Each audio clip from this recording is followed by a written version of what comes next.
Hello and welcome to another episode of Journey to the Rise. I'm your host, Lucretia. In today's episode, we welcome Dre. She is an incredible woman who is inspiring people with her dance skills. Dre was born to dance and cannot imagine a life without it. She brings a vibrant energy to the dance floor and to this conversation. We also dive into how she began to find a career in instructing and leading dance with Zumba classes. As her class size was growing, she realized she needed to make a change. Though she loved leading Zumba classes and her classes were filling up more and more, the business end of it for her was not working. So, she took a chance on herself. Dre is also into strength training, and we get into why that was important to her and get honest and vulnerable with women's image and body issues. So go put your dance shoes on, fill up your water bottle, and let's get started. Please welcome my guest, Dre. This woman openly shares that she creates dance and strength workouts that make you feel joyful, sexy, and confident and strong. She is not just vibrant in her videos, but also on Instagram, and she is going to be very vibrant in this interview today. And I am so excited to bring her vibrancy into this interview. Dre, thank you so much for being here. Wow, what a nice intro. Okay, I'm ready. Vibrancy for everyone. Here we go. Absolutely. Vibrancy and savvy businesswoman. We're here for it. Well, I'll do the best I can. You are amazing. So I'm just going to kick it off. Where did you grow up? I grew up in the suburbs of Chicago in a little town called Mundelein, Illinois, and basically lived in the Chicago suburbs until I went to college. So, Chicago girl, born and raised. Chi-town. That's it. Yeah, that's right. So you mentioned, I don't know if it was on your website or in your social media, that you were dancing by the time you were 4 years old. So what do you remember about dancing? Like, were your parents always dancing? Was this just something that appealed to you? Gosh, no. I honestly don't know where it came from. It definitely didn't come from my parents. My mom's side of the family is very musical. So in terms of like our love of music, it definitely came from my mom. But no, I just like came out of the womb dancing. There's a pretty epic video of me dancing to Beat It when I was 4 years old in our living room. And my brother Scott was like playing the Eddie Van Halen solo on a tennis racket. Like we were just knuckleheads, you know. Having fun. No, it was so much fun. And then like, you know, back in the 80s, because I was born in 1985. So the days of going to roller rinks, I don't know if that resonates with you, but you know, we would go to the family skate night, and instead of roller skating, I would just like take off my skates and get in the middle and dance to the Paula Abdul music videos on, you know, Opposites Attract and whatnot. So yeah, I was just always dancing as a child. That's incredible. And it hasn't stopped. Perfect. And how did you start to choreograph when you were just 10? Yeah, it's true. I mean, I wasn't paid by any means. Sure, but still. Yeah, I would babysit. We lived on a cul-de-sac, and I would babysit the neighbor kids, and like that was my way of keeping them occupied. I remember distinctly having my CD player outside with my 1995 Grammy nominees CD. I don't know if you remember when there were Grammy nominees CDs. And I would just make them do my bidding. I would just make them dances. We did a dance to the Natalie Merchant song Wonder and a bunch of other stuff. So yeah, I think I see pictures of movement or patterns, and then I just like have people do it. So that's amazing. Yeah, it's been my pattern. That's incredible. I bet they loved it. Like, how fun would that be to know that you get to dance while you're hanging out with your babysitter? If I could still do that, I mean, actually I do that sometimes with my nieces and nephews. The more I can just say like, hey, freeze dance party, like it is a great way to, you know, because these days with kids and screens and stuff, like right. It's just the power of music and movement to change your mood. It still works. So you don't need Minecraft. Were you on dance teams in high school? I was not on dance teams in high school. There was 1 year that I did Orchesis, and I was in choir, but I never did show choir. But I did study dance at like a studio from age, I did like a year when I was 4, and then I restarted at like a proper dance studio when I was 7, and I was with them all the way up until I went to college. So I studied like properly, just not through the school district. Did you have a favorite dance class as a kid? Oh man. Honestly, I'm a tap dancer by trade. Like Nice. that's my real thing. I'm a little rusty, but I was in a tap company in high school called Mad Rhythms. They're based here in Chicago on the south side, and I went to the Sammy Dyer School of Theater, which is the oldest tap studio in the country. It was founded in the 1920s and just had such a rich history of tap. And Brill Barrett is one of the founders of that tap company, and he came to my little suburban studio. What? And I was just blown away by the hoofing, the style of tap that he did, that I followed him down to the south side. And my last 2 years before I went to college, I was driving like 2 hours each way to like go and take this class because I thought it was so incredible. So I was lucky to have a very rich training experience pre-college. What a great opportunity. Yeah. And where it did really you end up changed going a to? lot. That's awesome. Where did you end up going to college? I went to a small private school in South Florida called Palm Beach Atlantic University in West Palm Beach. I studied musical theater and dance there. Very cool. For the job security. Right. Because who doesn't go to college for theater for job security?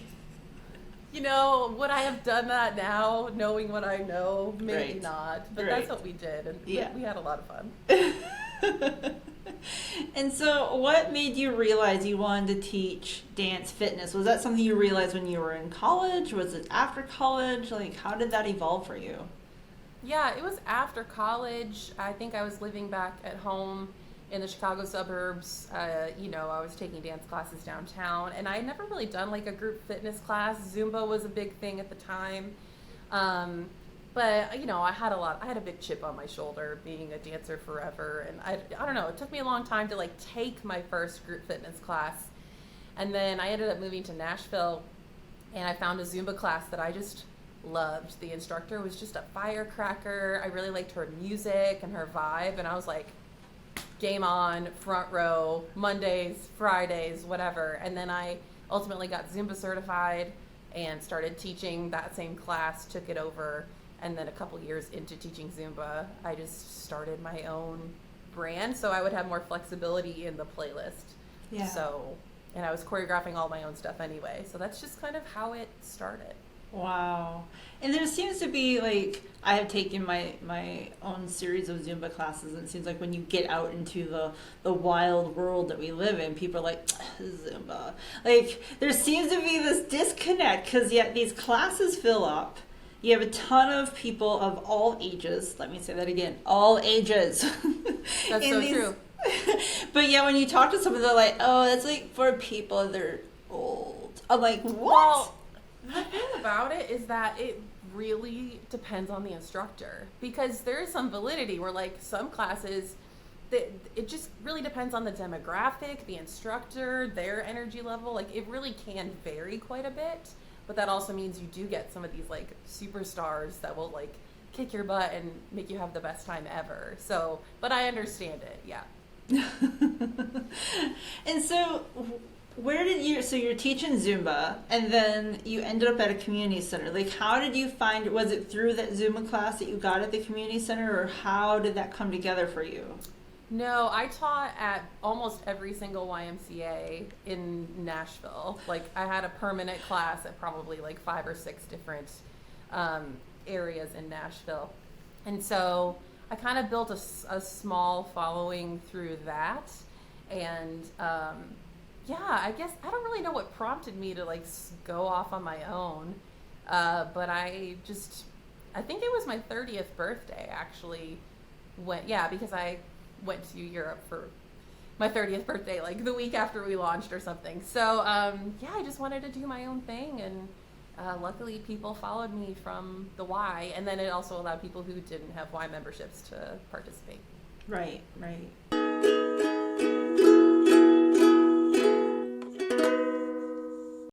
We're We're going to take a quick break, and when we come back, Dre talks about how she gets excited for women she works with when they begin to notice the changes in their fitness and the empowerment and celebration that comes with that part of a fitness journey.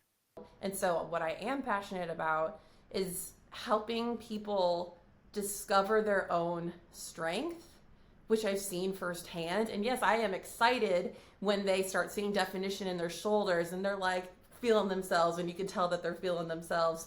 And I love that for them, and I celebrate that. Have you been stagnant in the growth of your business? Would you like to see an increase to your revenue goals? Show your clients you are an authority in your industry by using visual storytelling with video, photography, and content strategy package with Girl Boss Productions. A video series will help customers get to know you and allow you to build a relationship with people who want to support you. Using video on your website and in your marketing content, you can increase conversions by 80%. By enhancing your presence on social media and your website with updated and stylish photos, you can zhuzh up your marketing content. Giving it a little je ne sais quoi will grab the attention of your clients, and they will take more time to read your post and spend time on your website instead of scrolling past it or clicking away. Utilizing video, photos, and a content strategy all in one package will promote your business to existing and potential clients and help develop a relationship with clients who want to support you, which ultimately results in increased sales.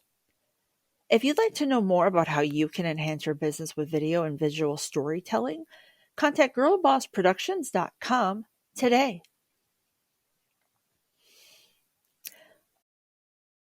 Welcome back to Journey to the Rise. We continue our conversation with Dre and when she began to discover with her strength training how strong she was and how it began to shift her mindset in a positive manner. And you also talk about like strength training, and you offer programs that help people get started in toning and strengthening. And one of your posts, it really kind of drew me in, and it said, if you do the program, you will see results, but they don't come overnight unless you radically change your nutrition, which I appreciate you commenting on because a lot of people forget how important nutrition is. But then you continue by saying you may not see a huge difference in 30 days, but in 6 weeks, 8 weeks, 12 weeks, 12 weeks can change your life. What is it about being dedicated to a fitness routine that you can offer that can, for 12 weeks, can change a person's life? Honestly, I think a lot can happen even well before that point. But my point is that, we live in an instant gratification culture, and in a lot of ways that's not good. So people are looking for a 30-day fix or maybe a 6-week fix. And that's not to say that you can't make progress in that time, but I think of it in terms of like turning a cruise ship, right? So like we may not turn your whole life around in 6 weeks, 8 weeks, even in 12 weeks, but we can make a very meaningful shift in your navigation. So instead of ending up on this trajectory that you've already been on, you already know the results and how that feels and looks for you, we can make an actual sustained change of trajectory. And what's been really amazing about it is that, I have realized I'm not passionate about like weight loss. I didn't get into this because I'm a trainer that's like so passionate about people like losing weight. Like I'm a dancer. I love to dance. I invite people into that. And I also really enjoy strength training and have really benefited from that journey as well. And so what I am passionate about is helping people discover their own strength, which I've seen firsthand. And yes, I am excited when they start seeing definition in their shoulders and they're like feeling themselves, and you can tell that they're feeling themselves. Yeah. And I love that for them, and I celebrate that. But it's more so about how courageous they become, because if you think about it, and I'm sorry, I'm going on a soapbox. No, this is great. Yes. I think for a long time, and it's totally fine if this is, what you do for your workouts, but for a long time, I think women only really felt permission to pick up 3-pound weights, 2-pound weights, 5-pound weights. And I don't know what it was, if that's just the only thing that was modeled for us at the time, that could be it. But I found the process of discovering my own strength really empowering. And I really wanted to show other people that it wasn't just a me thing. Like they can actually follow a path designed to build strength and discover this whole new side of themselves and a new narrative with their body. Because for me, and that's a whole other thing, is just like having a really adversarial relationship with my body for my whole life, which I think a lot of dancers have, regardless of what size they are.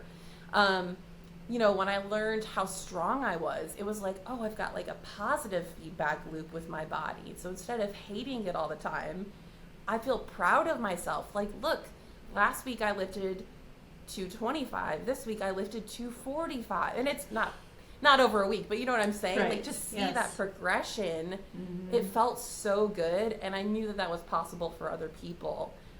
So that's why I created the strength programs. That's incredible. And how did you get into like strengthening and lifting? Because like that's not normal for a dancer. So like, what was the influence? Where did that come from? So my friend Allison, shout out to Allison. She is in Nashville. She was a co-owner of a CrossFit gym. She also taught at the YMCA, but I had never taken any of her classes. But she had posted videos of this like boot camp style class at her CrossFit gym. And at the time I saw it and I'm like, that looks really cool. But like, I literally wrote on the comments, like, I would die. And you know, we weren't really close friends either. We were proper acquaintances. And she's like, no, you could totally do it. You're a dancer. I know you could do it. And I was like, nah, I'll think about it. I think I would die. And I went, and the two things that made a difference, and this is what I incorporate, this is the key elements to everything that I make, is that she showed me what to do, and she believed that I could do it. She encouraged me, and they had good music. I kid you not. If they had not had good music playing, I think it was like the Get Turned playlist on Spotify. If it was a bad playlist, I wouldn't have stayed, because music is so central to me, because I think music is fuel, and I'm a very emo person. So if it's not like, if you feel like you're dying because you're doing like 10 box jumps or something, but if you put on Usher, when I start to do the box jumps, I'll probably do it naturally. You know what I mean? So it's like Right, those yeah. three elements were present, and she showed me that I could do things that I didn't think I could do. And she Wow. didn't bark at me like a CrossFit instructor. She encouraged me, and the music naturally fueled me. So that's how I got started. That's incredible. And what kind of changes have you noticed within yourself once you started to do that? Because you had a post about the progression that you were making, and there's a video you had, and you're like, my feet aren't right, this isn't right, but I didn't give up. So like, what was it that you said, I want to stay with this strength training? I think it is because of that. There's such a feeling, I guess there's a feeling of accomplishment. Like, you can see, it's nice to, you know, I'm a high achiever. It's nice to see the progress. And, you know, I'm not somebody who weighs themselves. If that works for you, that's great. It sends me on a bad spiral. I don't think it's helpful. So to have a metric that's just like science, right? Like this week, it's, you deadlifted 235. A couple weeks later, we keep working on it. You just lifted 265. You get addicted to seeing your own progress, and like, oh, I just flew 100 pounds above my head. Like, that feels amazing, you know? Right. And it's nothing emotional. It's not like, it's just so nice to have a very clear and scientific like benchmark. I don't know. Yeah. You should try it. Yeah. I definitely feel very encouraged to try it, because watching you through, like when I was researching for this, watching you go through these paces, I was like, dang, look at her go. Like, I think there's one where you're like, I'm afraid to drop the bell, and then you like drop it, and then there's another one you're like, I'm still afraid, and then all of a sudden you're like, bloop, done. Mic drop. It is the best feeling. You just feel so empowered, and everybody has that capacity in them. You know, like, we all have different bodies and limitations, but like, if you have someone to show you what to do and how to do the technique properly, and you're willing, this is the key part that I coach my members on, is that you have to be willing to walk to the edge of what you can currently do. And that's a scary place. It's a very vulnerable place to go to, right? Because you don't know if you have what it takes, and you're afraid of failing. And so the important thing is coaching them and saying like, hey, it's actually a good thing to fail. Like, it's actually a good thing for your muscles to fail and to walk to the edge. Then you know where it is, and then the next time it's going to be a little bit further, but being willing to step outside of what you know you can do is a very scary and vulnerable thing. So to have an encouraging coach like an Allison to really say, hey, I believe in you, I'm going to show you how to do it, and I know you can, and then you do. It's just a great feeling. That is the best. I used to take riding lessons and then ended up teaching myself. And the best thing my riding instructor would tell me is, I would not ask you to do something if I felt you could not do it.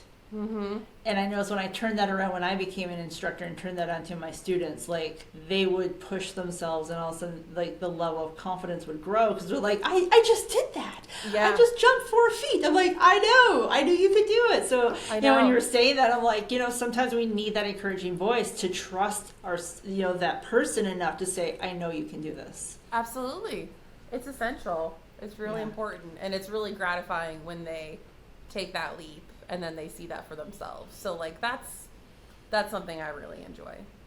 And have you noticed like a significant change in yourself, like physically, when you started doing the strength training? Oh yeah. Because I'm hearing more and more from I try to be very particular on who I follow health-wise online and in person. And the people who I follow, I've noticed they've been talking more and more about women need to be strengthening their bodies. Oh yeah. Oh my gosh. It's hard to put into words. Like, I could show you side by side pictures of like when I was just doing cardio and when I was doing strength training. But yeah, it makes a huge difference. And also just the feeling of being strong and tight and powerful. It's when I'm not like in a proper conditioning mode, I don't like how I feel. I like the feeling even when I'm really sore, to be like, man, I feel really strong. It's just a really empowering feeling. So yes, I've definitely noticed a difference. And your career also took you on tours, and you're out dancing on tours. Like, how did that come? Did you audition? Like, how did you find out about this? I'm not dancing on tours. I have like 2 different lives. So okay, I go dive on into tour. these lives. Well, I go on tour with bands, and Yeah. I am on their crew. I'm often a tour manager. There have been times when certain bands have let me dance on stage. 2 of them have actually let me dance on stage, Alabama Shakes and Pentatonics. But no, that's a separate life. And then I come home and I go back to being Dance with Dre. Dance with Dre. Yes. But then, was there a fitness instructor that you did go and dance with? Yes. Okay. So Jessica Bass James, Dance Fitness with Jessica, she's like probably the 3rd biggest YouTuber in the dance fitness space. We just both happen to live in Tennessee. She lives in Knoxville, has a studio there. She was really a pioneer in the dance fitness industry. She went viral back in the days of Facebook before they would block every single copyrighted song that was being shared. And she was doing a dance fitness tour. And I think I had reached out to her and said like, hey, I'd love to maybe open for you when you come to Nashville, which is where I was based at the time. And I opened for her. I think I did maybe 3 songs. And she just like became a genuine fan of mine and my choreography. Wow. And she started like doing some of my choreography in her own classes and on her live stream. I mean, like she's got like 3 million subscribers on YouTube. Like she's big potatoes, and I'm little tiny potatoes. And then she has since over the years invited me back to teach on her live stream, and she's commissioned me to make choreography for her platform. So it's been a really encouraging partnership over the years. What would that 10-year-old little girl say about that kind of opportunity? I mean, it's nuts. It's absolutely nuts. Like, it didn't even occur to me that she was in Tennessee. I don't think I even knew that she was there, because she's just some person on the internet, and she has such a massive following, and I'm just, doing my thing, and I think it's good, and other people think it's good. But then, like, when somebody of that level says, hey, I see you, I like what you're doing, and I'm going to encourage you and platform you, like, she didn't have to do that. So yeah, that was a pretty cool plot twist. Yeah, I love that for you. I also love how real you are about your own like body and your fitness, and you're very honest and real. I think when we get caught up in following people online, there's always this pseudo, reality that's just, but you're not. You're very, very transparent. In one of your posts, you spoke about headed back to the gym tomorrow to try to recover my pre-cruise body. Been feeling depressed for the past week. To be honest, it's not all sunshine and rainbows, but I'm grateful for my friends and family who give me space to just be. God's spirit pursues me even when I'm too sad to get up and go to church in the morning. When I'm too tired, too feeling, to want to be vulnerable at all, still shows up. You keep it so real. Is that a good thing? I don't know. Yes, no, that's an incredible thing, because so many people are so fake and they're not real, but you just bring this honest vulnerability to just share, which I think opens up a door of healthiness for those who do follow you, because that's who they are. They're the ones waking up depressed and sad and too tired to get out of bed and to show up for themselves, and you're willing to share that. Yeah, I don't, thank you. I don't know. I think maybe I'm an oversharer, or maybe I just really liked the days of the internet where we all had Zangas and live journals, and maybe I wouldn't be so transparent on Instagram if I still had a Zanga, but that's kind of what it's turned into. But yeah, I think it's important for people to know. I don't know. I don't really have a different mode. I don't have necessarily like here's my polished image mode. Right. It's really just kind of like, if you like it, you're welcome to join the conversation, and if you don't, I'll pretend like I'm not hurt by it, and you can go find somebody else. Absolutely. Yeah. Yeah. And you have a t-shirt. I would love to find this t-shirt if it still exists out there. And said, I'm an absolute babe and my weight does not define me. Like, oh, yeah, that's not mine, but I did find that on the internet. And isn't that amazing? Yes.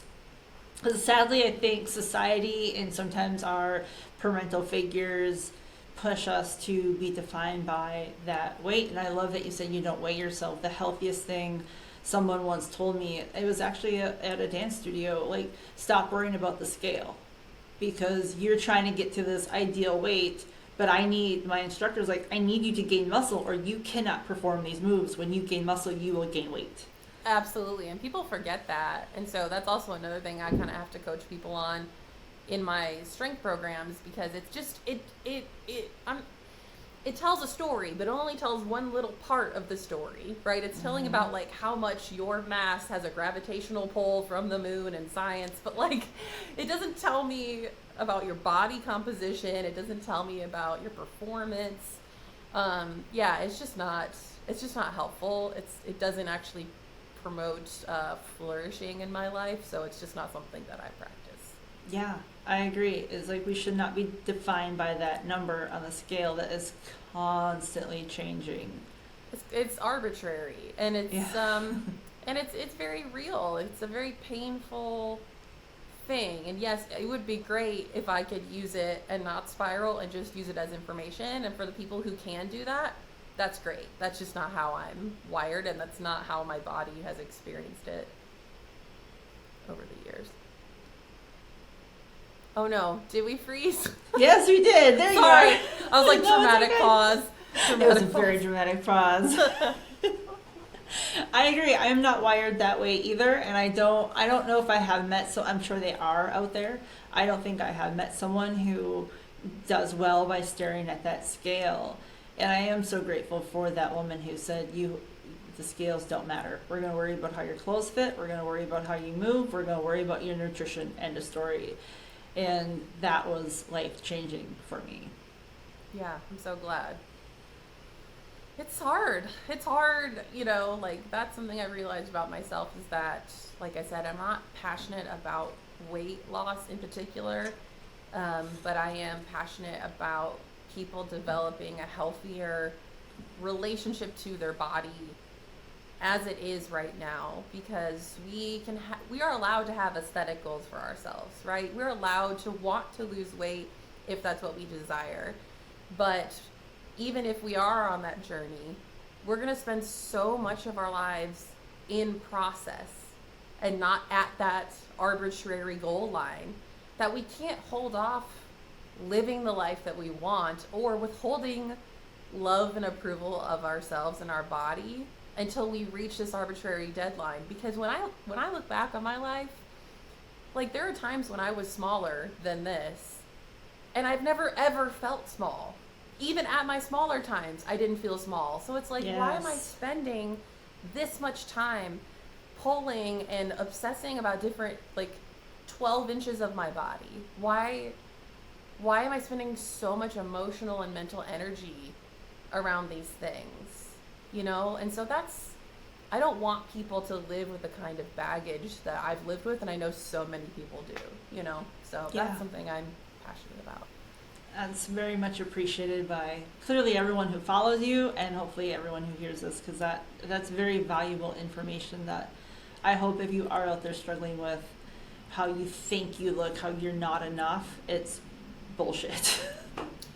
It's a very deep thing. It's not something that you can just light switch and be like, right. Lizzo energy. I just all of a sudden think that I'm the bee's knees, to make myself sound like I'm 80 years old. But like, these are like entrenched neural pathways in your brain. These are stories that have been rehearsed over 30, 40 years. So yeah, it might take a little bit of time to rewire, but it's possible, and it's vital if we want to live a life that's flourishing.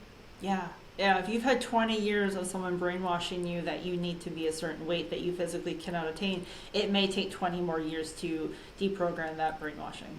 Yeah. And you just have to be patient with that process. Yeah, and hopefully we can find ways to expedite that, so that way we can live closer to that life of freedom and peace within ourselves, and self-compassion and acceptance, instead of waiting someday, because someday is just, it could be today. Right, yeah. And I love that you're that voice and helping to advocate for that freedom for people. Well, we need more of that. I'm in process too. I'm not the president, I'm also a client. Same, sister, same. I also love how you talk about like self-care. And you had a post that you talked about, after teaching class this morning, I got a much needed massage, a forbidden coffee drink, and my hair done. I can't always afford to do this, but decided in spirit of Parks and Rec to treat myself. Sometimes you need to restore and thank your body for all it has done for you, rather than pull and lament the shape it is in. Sometimes you just need to feel pretty. Yes. I love that you go into this. It's true. Like our body has experienced so much of our criticism, critique. We're demanding of it. Like, your body has a whole experience, a whole life of its own, and you can't just like grind your body to a pulp, kind of like an orange, and try to extract everything you can from it and make it perform and burn it into the ground with stress and overwork, and then expect to feel great on the inside. Like, right. You really you need to send a message to your body that you're safe, that you care about it, that it can release, it can relax. Like, that's caring for your body and caring for your spirit. Like, it's not a separate story. Like, they're intertwined. So I don't think it's like, I think it's important to build that in intentionally, to build those. And that was honestly a big part of, and this is a whole tangent we don't need to get into, but a big part of my healing in 2020.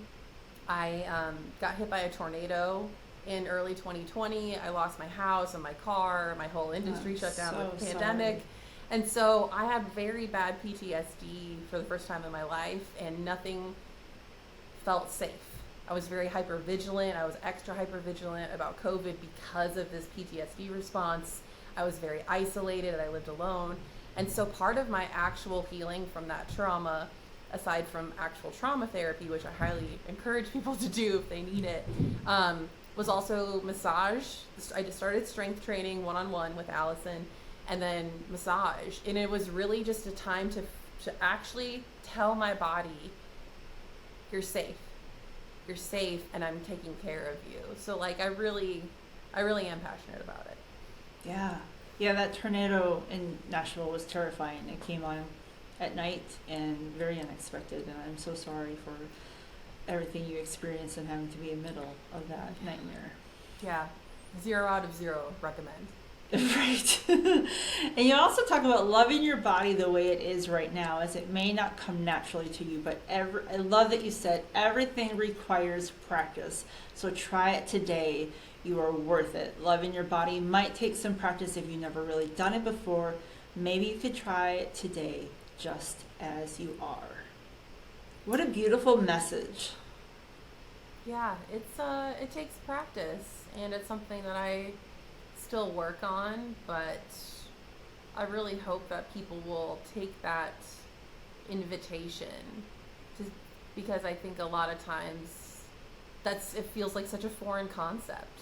We're so used to the script of your thighs are too big, no one's gonna love you because you have, thicker arms, or whatever, like the specific thing is, or when you have friends who tag you in photos and you have to say, please don't tag me. It's like we have such deep, painful associations with our bodies. So to think of, oh, I love myself, like now, like today, like I can wave a white flag and have a ceasefire with my body.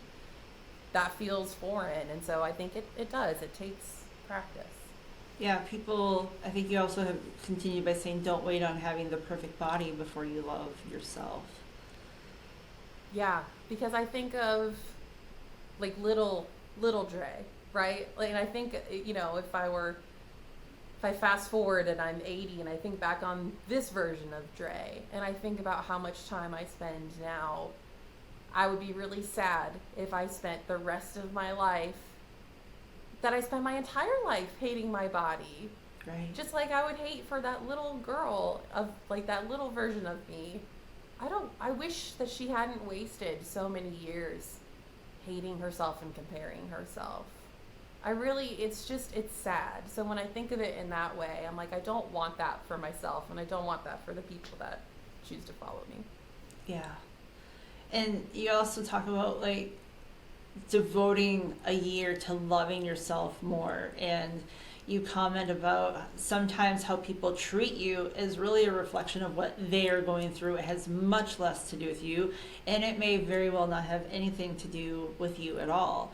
And you continue by saying it's risky to abandon trying to gain other people's approval and instead learn to value your own approval. What has your journey been like to gain approval of yourself? Ooh, that'll preach. Golly. Yeah, it's I think I tend to overachieve. I tend to overfunction. I really enjoy working. I get that from my parents. But that also means I tend not to honor my limitations. Like, I don't even like to acknowledge that I have limitations. I'll work really hard and be like, why am I so tired and sad? Well, you're exhausted, or it's just, it's also like realizing the context, like every person, like your body is in the middle of a story. So it's not fair not only to compare yourself to other people, but to compare yourself to a former version of yourself that had a completely different life context. It would not be fair or kind for me to compare myself to my college self, who was dancing 18 hours a week and was 20 years old and didn't have to worry about feeding herself, like had a cafeteria and like didn't have to make money during the year. That's not a fair or kind way to compare myself right now, right? So part of it is like making peace and accepting your life circumstances as they are right now, instead of, saying, well, why can't you look like this? Well, maybe I would look differently if my life was different, and that doesn't mean you can't optimize your current situation and find ways to support yourself. But it's learning to not compare yourself with former eras of yourself. Right. Yeah, that's very powerful and very raising much awareness, because I think we often do that exactly. We compare ourselves to someone, a version of ourselves 5, 10, 15, 20 years prior. Life was very different then, like. Yeah, and we take the blame. We like internalize it. We're like, well, what is wrong with me? Clearly that's possible, so why am I not that right now? And anytime that thought, what is wrong with me, pops up, it's not helpful. Right. It's not helpful. Right. Squish it, make it go away. Interrupt it. Yeah. Yes. In 2020, April 2020, you started Dance with Dre online. What was the inspiration to go into the interwebs with your workouts? COVID. Truly, it was sink or swim. Like I said, my main job was in the touring industry, and that shut down completely. I had no other way to feed myself, and I was basically pulling a Rumpelstiltskin and spinning straw into gold. And so I was like, well, I got these people and they like when I make stuff, so I'm gonna make a bunch of stuff, and it's really evolved since then. So I'm really grateful for the people that came along for the ride. A creative got creative, and you do what you gotta do. Yeah. I made some good things during that year, and stuff that I'm really proud of. So I am really grateful for the people. Some of the people who are with me now as members have been members since that time, and we've really I've really seen a change in a lot of them, not just physically, but mentally as well. And now, some of them have met in person. I had some of them fly to Chicago for a retreat that I hosted recently, and it's just it's really humbling when you have people who say, like, I see you, I really value your work creatively, and I'm going to invest in you because I know that you add something to my life. Like, it's really rewarding as a creative, That's incredible.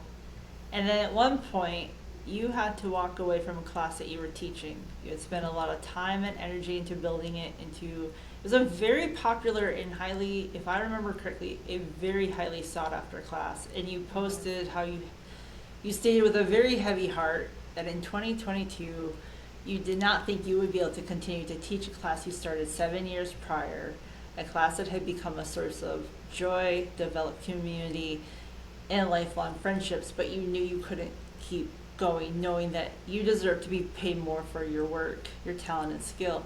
It's really, really hard to do something that's so fun, that you find rewarding.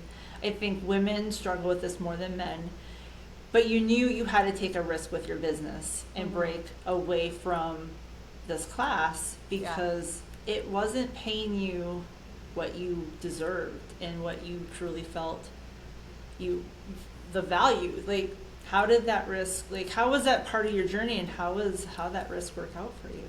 Ooh, that was really painful, to be honest. I could feel the hurt when I was reading it. I could feel in the words expressed all the hurt you were struggling with. Yeah, because I really loved it. And, I don't really do the things that I do for money.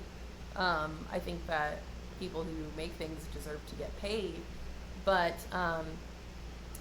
also in context, I had been coming out of years of loss. Like I said, from early 2020, it was loss after loss after loss, pandemic, COVID. And so when things started to kind of come back to life, as it were, I kind of thought that my classes would come back to life in the same way. And they did a little bit, but, like I said, I couldn't really survive, and I wasn't allowed to raise my prices there. That's just the way that the venue was. So I went out on my own to a different location, and honestly, it didn't go well.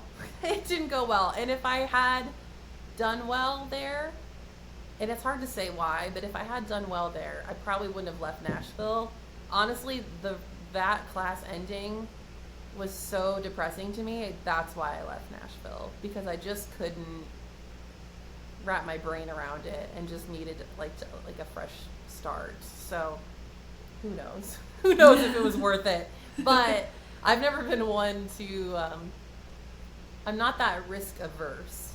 You know, some people are a little more risk adverse, and that means I tend to be open to failure more often. But I always know that I've given everything the best I've got, you know? So there's the unsatisfying answer to that question. But I think when we are willing to take that risk, and even if we do quote unquote fail, I think it's more important what we take from it and learn from it and apply it. There's a woman by the name of Brittany Turner. She is successful in real estate investing and development, and she talks about how she doesn't want to live a life without that failure because that is what helped her grow to where she is now. Yeah, and absolutely. to her, it's not failing. If you don't give up, you never really failed. Yeah, that's true. It's just a matter of learning how to bounce back quicker. Right. Yeah. And to not make the same, you know, as long as you're failing in a new way and you're gathering the information, I think that's a very good quality.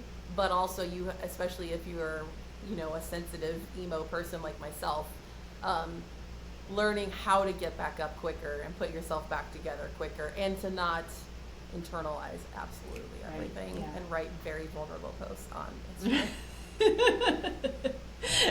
And those vulnerable posts come from, you know, your thoughts, and you also talk about how your thoughts can build you up or tear you down. And one of your posts stated, life will bring you enough external challenges. Don't make it harder on yourself by talking to yourself like you are worthless.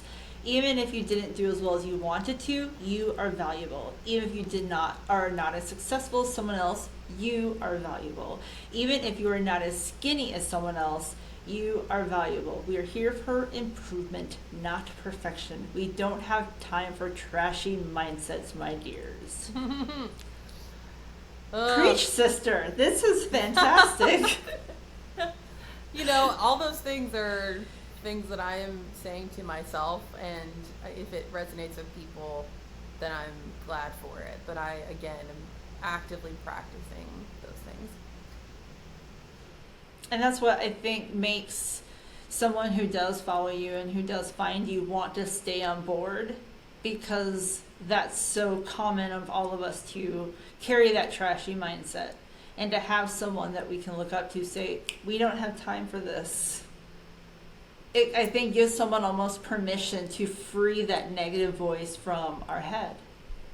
Yeah, because I think it's easy to look at the more airbrushed, like stereotypical fit influencer person and be like, well, yeah, of course you can say that because your life is probably so easy. Like, you must have all of the affection and attention that you want from the people who want to date you and the people who want to be you, and you're making money, and like, of course you can say that. But I'm over here, like, in the thick of it, trying to not hate myself and trying to improve myself, and trying to uproot the things that are getting in the way of my own flourishing. And you know what? There's plenty of people that I have to mute on Instagram, not because they're bad people, but because the temptation for me to compare is so strong that it's just not helpful for me. So I really have to be mindful of, like, putting the blinders on and be like, what she's doing, that's great. That's not my journey. It's not material to what I'm doing right now. So please be mindful of the people that you follow. They might be great, but they may not be helpful to you in a certain season. Absolutely. And I've noticed the past summer, life just got busy where I could not be on social media. And I noticed I had like this shift and this lift, if you will. And when I did go on social media, my time was very limited. And instead of scrolling, I would go to very specific accounts of those that mattered. And then I, get my fill, and then I would be done. And I noticed at the end of the day, I was sleeping better. I was having better conversations with my friends. Because I wasn't getting that, that, that static coming in. Yeah, that's great. I love that.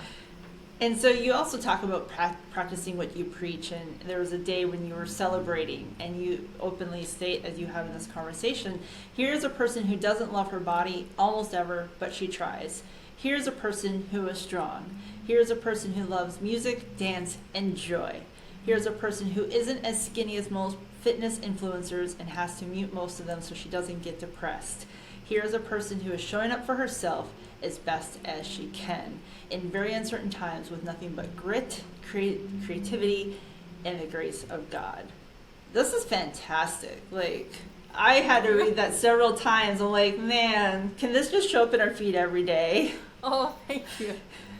Yeah, it's one of those where you share and then you have like a vulnerability hangover the next day. You're like, oh gosh, just get a journal, lady. Just get a journal. But I'm glad that it was helpful. Yeah. I think it is helpful. I believe it is. I don't just think, I know, because there's so many of us who are walking through this world with those struggles that you just addressed. And just see someone who we look up to, we admire, we follow, and be like, oh my God, she's a real girl. It's not just girl. me struggling with that today. Like, this is a thing. Yeah, we gotta lift each other up, and that's one thing I love about the people who are my members and who I've kind of walked with over the past couple of years, and people who are yet to come into the fold, is like, you don't have to go it alone.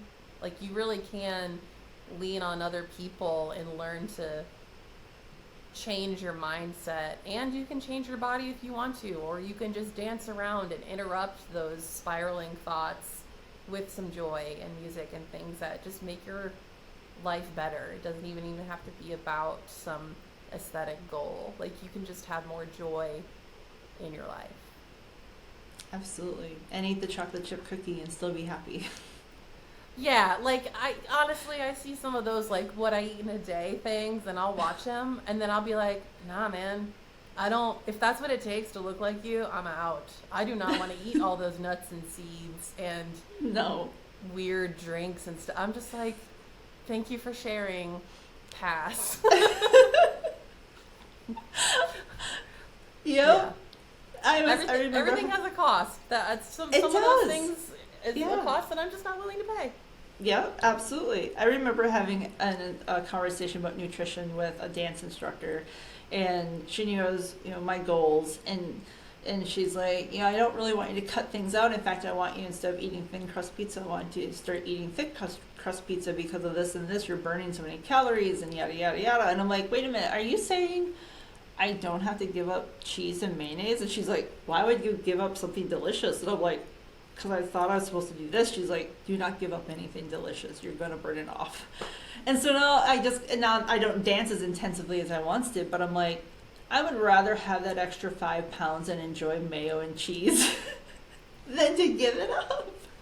Yeah, I just, yeah, it's a moving target. The thing with me and food, and that's something I freely admit to people, is like, I am not a nutritionist. I cannot help you in that regard.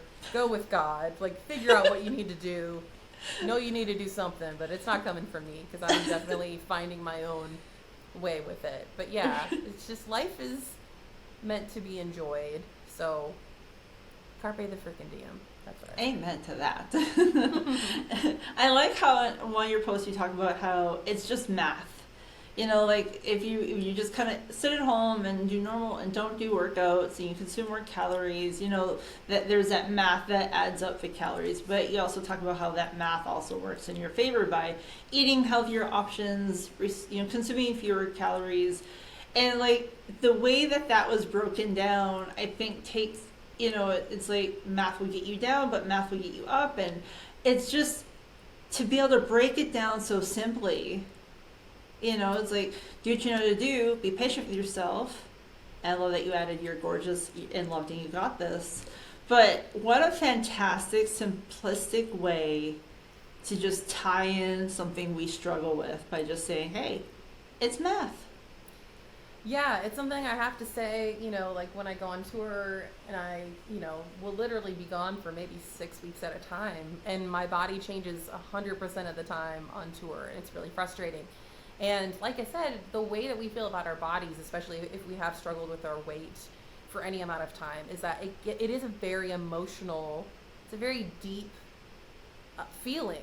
We have very strong feelings about ourselves. And so talking about the math of it just kind of neutralizes it a little bit and says like, hey, it's going to even out. It's just science. This is just your body like saying, hey, yeah, your body looks like you have moved less and eaten more. So that means it's also going to start looking like it's moved more and eaten less if you do this. Like, and that's just it. And so it's uncomfortable. The process is uncomfortable, but when you just say, hey, this is not a value judgment on who I am, let the math do its thing and just try to chill out in the process. So that's just a trick I try to use with myself. It's a great trick. And with my dad was a math teacher, so. Oh, perfect. Thanks, Dad. Yeah. I'm a dancer. I can only count to 8. That's the only right. And with all the dancing that you've done, have you ever encountered like a pretty hefty injury that you've had to work through and rehab, or have you been really fortunate? I've been pretty fortunate so far. Do I have any wood that I can knock on? I've sprained my ankle twice. Oh gosh. Yeah, that's super annoying. But yeah, I'm trying to, like I said, with massage and things like that, I'm trying to be careful about like just maintaining my body and preventing injuries. I definitely need to stretch more than I do. I think we all do. Because I just want to be able to dance for as long as possible. So, not yet. How many hours a week are you dancing? It just depends on the week. You know, I moved back to Chicago about a year ago, a year and a couple months ago, and I've been able to just go and take class again, which in Nashville just wasn't really the case. I was always leaving my class, which I loved. But it's so nice to be able to come back and really just focus on my growth as a dancer and have a place to follow. And like, if you're a leader in any sphere of your life, you also need to have a place where you can follow. It's really important. So I've been really enjoying being back in the studio and just like honing my craft. So I go a couple times a week just to dance outside of my own cardio type stuff. That's awesome. Mm-hmm. And how has Chicago been treating you since you've been back? Chicago is great. It's hard being, I mean, my parents live in the suburbs and I'm downtown, and so it's hard being new to a place. It's hard to start your life over. It's hard to find your people and your rhythms. But as a city, it's, you know, I'm a big city kind of girl. I lived in New York for 6 months and will probably end up there again. But yeah, a little bit more of a fit than Nashville was. Yeah. Was it dance that took you to New York? No, I was working at the Tonight Show, but oh, wow. I did try to launch Dance with Dre in New York City, which is quite an ambitious thing to do. That's actually how I met the fitness marshal. He's like the #1 in the dance fitness industry. He's got 5 million YouTube subscribers. And like I said, I tend to swing for the fences, and I flew Caleb, the fitness marshal, I flew him out to New York and asked if I could open for him so that way I could get in front of some people to try to launch my classes. So, you know, we tried. It was a good experience, and I just recently opened for him on his tour that came through Chicago. And so much of this crazy life is who you know and the ways that your stories intersect and intertwine. So yeah, that's been really fun as well. It's all about, networking. Networking is huge. Mm-hmm. So what's next for you in your dance career? I would love to tell you, but I simply cannot. There's a lot of things I'm working on at the moment. I, during the pandemic, put up this like YouTube live on my YouTube channel, Dance with Dre, if you're looking for that sort of thing. I put up a 90s, 2000s throwback video because that's the kind of music that I just love. My favorite band is Hanson. I would drop serious amounts of money if NSYNC ever actually did a reunion tour. I just genuinely love that music. And so there might be some more throwback dance fitness things in the works that I might be inviting people into. Maybe there will be more strength training, but there might be more podcasts. There might be more on the coaching side of things, because I am so passionate about this, the mindset and the changing the narrative and flipping the script about our bodies. So there might be some new things coming up from me, but I'll be making choreography until I'm 83. I hope so. Yeah. Maybe even beyond. I hope so, yes. So if someone wanted to find about you or sign up for your classes, like how can they find you? Yep, I'm mostly on YouTube and Instagram at Dance with Dre, D-R-E, like the doctor. And I have a weekly email newsletter, and I send out an unlisted YouTube dance workout that you can only get on the email list, and then I send out a Spotify playlist. So that's a good way to just kind of keep in touch with like what's going on. And my strength program only opens up a couple times a year, but if you're on the email list, it'll alert you to that. And my website is dancewithdre.com. Excellent. I'll get all that posted in the show notes, and hopefully everyone will flock and go find you. Flock to me like the salmon of the Capistrano. Your message is amazing. You are vibrant and incredible, and I appreciate your time so very much. Thank you so much for being here with us. Thank you so much for having me. This is a blast. Thank you. Excellent. Yeah. That's it with Dre. I asked her after our conversation was over, if someone wants to have a life of dance in any capacity, whether professional, just for fun, or a hobby, what advice would you share with them? Her answer was so enlightening. I may need to have her back in season 2 so we can expand upon that conversation. I'm going to try to answer this very thoughtful question. It's hard for me to answer because for me, asking if somebody wants to have a life of dance, it's like asking if you want to have a life with oxygen. It's like, how would you advise someone to start breathing? Gosh, I guess it's a matter of learning to use your body to express yourself. And it doesn't have to be in any sort of traditional vocabulary or specific steps. It doesn't have to be a batma. It doesn't have to be a pas de chat. It doesn't have to be a triplet or a pas de bourrée. It can just be like you learning how to move your arms in a certain way.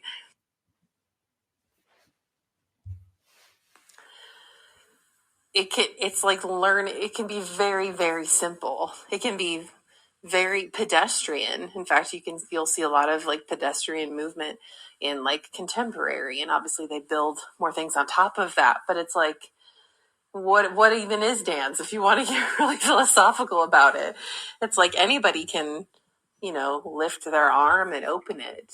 But can you lift it with intention behind it? Can you make somebody feel something the way that you move your arm? Or even if you're not thinking about the audience feeling something, like, do you feel something?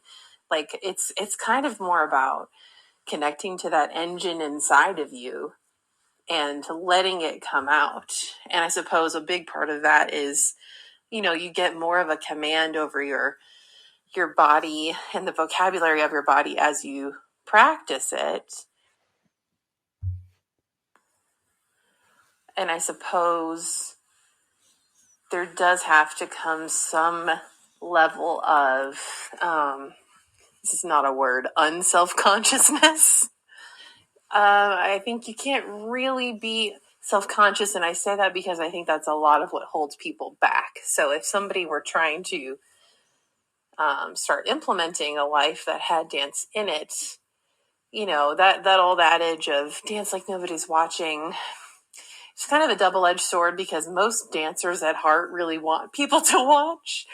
But I suppose if you're starting out and if you have some level of self-consciousness, you would want to dance like nobody's watching in terms of feeling unself-conscious and just, it's like ultimate presence, right? It's truly like that Billy Elliot quote, it feels like electricity. That's 100% what it feels like. And I would say, if you want to have a life of dance in it, then dance, then do it. And I think, man, there's so many, this could be a whole separate podcast. Just me talking about dancing in really esoteric ways. Shoot, now I forgot what I was going to say. I would say that there's a difference between having a life with dance in it and becoming a dancer. I feel like those are somewhat two different things, but it's almost like having a life with dancing makes me feel like there's a field with flowers and you are invited to frolic in it, and that is on invitation to everyone in whatever manner your body can and wants to frolic. And I feel like that process of becoming a dancer is like sitting down at a potter's wheel and allowing yourself to be molded, but very slowly over time. And it can be quite painful as the clay, but I think both are beautiful journeys in their own right. And by all means, don't let anything stop you from dancing. If you want to follow Dre on her socials or join one of her fitness dance online courses, please go to the links in the show notes. Next week, we talk with Cody Kelly. This is a man who is breaking barriers within his own family dynamic. A man who didn't think much about his future as a kid, but he is making strides with his growing fitness business and wellness coaching. I think what holds him back is the fear of failure. It's the fear of judgment. It's the fear of, I'm going to look stupid doing this exercise. I'm going to look silly because I don't know what I'm doing. Someone's going to laugh at me. And it's really that we're all in our own head when it comes to starting. The hardest thing to do everything is just start. We will wait for the perfect time, create the perfect plan, when the reality is none of that exists. It all gets figured out as we work through it, as we begin the process. Hey, thank you so much for listening to Journey to the Rise. I do hope you'll follow us on your podcast app so you have the latest episode downloaded. I would love to have you join us over on Instagram. You can find our account at Journey to the Rise Podcast. This episode was researched, produced, and edited by Girl Boss Productions. Our music was written and produced by Girl Boss Productions. And please remember to be kind to yourself. When you're kind to you, it is easier to be kind to others because you cannot hate yourself into a version you love. I'm Lucretia, and you've been listening to Journey to the Rise.